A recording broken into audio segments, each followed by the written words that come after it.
Alors maintenant, une fois que tu te retrouves sur les navigateurs, tu vas taper Alibaba. Alors, tu vas cliquer pour entrer dans Alibaba.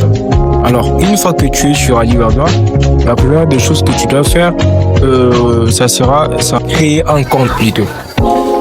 Vous êtes censé créer un compte parce que sans compte, vous n'aurez pas la possibilité de pouvoir y accéder. Par exemple, là, moi, j'ai déjà un compte qui est déjà personnel et j'aurai directement la facilité de s'y connecter. Alors, si vous n'avez pas un compte, vous êtes censé les créer parce que vous ne pourriez pas commander sans pourtant avoir un compte. Bon, je vais venir ici dans déconnecter.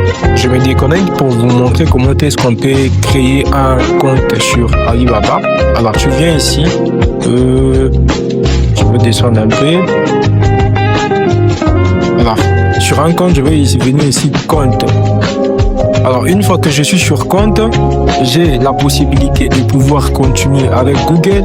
J'ai la possibilité de continuer avec Facebook, LinkedIn et puis continuer avec mon email. Alors, comme moi, j'ai déjà un email qui est déjà opérationnel, je vais juste appuyer sur continuer. Mais si vous n'en avez pas, il faudra venir se créer un compte ici.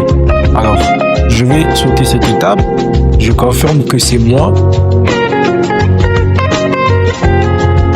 Directement, je suis sur la plateforme Alibaba. Alors, maintenant, ici, il y a des processus. La première, c'est de faire des recherches sur le produit que tu veux faire. Maintenant, pour faire recherche de produit, la première des choses que tu dois faire, c'est, il y a des façons de procéder par des recherches plutôt.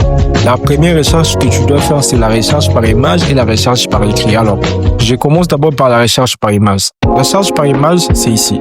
Alors, tu viens ici, tu prends tout ce que tu as comme image, que ça soit, il y a ces photos où tu peux peut-être prendre ça, mais tu sais pas comment ça s'appelle le nom du produit ou soit de l'article, quelque chose c'est quoi. Maintenant, toi, tu aimerais que tu puisses directement retrouver l'article en question. Tu auras juste à prendre une photo, à venir mettre ça ici. Comme moi, je vais donner un exemple. Par exemple, je vais acheter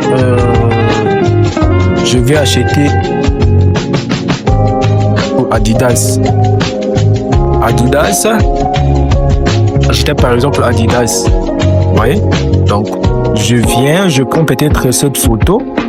Là, je fais recherche par image. Je vais ici, je glisse ici. Directement, une fois que je glisse, ça me laisse la possibilité de pouvoir rechercher des images que j'étais dans le besoin en fait. Alors, par exemple, je fais la recherche par image ici, vous allez voir. Il y a plein de photos, plein de différents prix. Ouais. Alors, c'est ça qu'on appelle la recherche par image. Peut-être que je ne connaissais pas le nom, mais j'avais juste la photo et puis je mis et directement, je peux retrouver ça. On va essayer pour la deuxième image.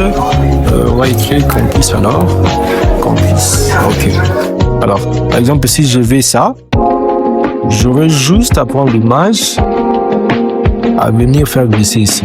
Alors, une fois que j'ai fait glisser, ça sera presque la même chose. Donc, du coup, ça va me ramener toujours vers des différentes images. Par exemple, ici, j'ai la possibilité d'avoir de différentes marques, de différentes couleurs, de ce que j'étais en train de rechercher. Alors, si tu veux faire la recherche par écrit, tu auras juste à venir écrire, par exemple, ici, je veux faire la recherche par écrit, tu auras juste à écrire, par exemple, je vais donner l'exemple des casques Bluetooth que j'avais écrit. Je clique casque Bluetooth, ça. Je viens, vous voyez, donc quand je clique casque Bluetooth, ça me fait sortir vraiment tous les marques de casques Bluetooth que ça me propose en fait. Vous voyez, donc il y a plein de différentes marques. Donc, c'est ça ce qu'on appelle la recherche par image et la recherche par écrit. Je pourrais même écrire